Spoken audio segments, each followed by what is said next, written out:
If we scroll down here, we can edit this website footer here at the bottom in a similar way to how we've just edited our header. So let's click X here, back to Customize, and down to Footer Builder. That will focus the footer, and you can see that we have a similar layout here. Let's open this copyright, and we're going to fix the year value. So over here, instead of 2022, I'll remove this.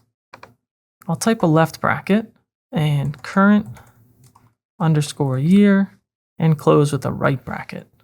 And now that's a variable that populates the current year.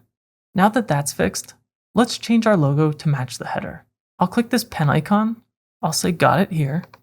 I'll click replace on the logo, and then I'll open media library. I'll select my logo like I've done before. Click select. Then to access the footer menu options again, we can click back and click footer menu here, or we can click it right here as well. We have options to change these pages to inline, which is what is shown now, or stack.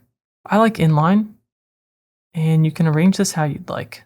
To save our changes, let's click publish, and then we can close the customizer.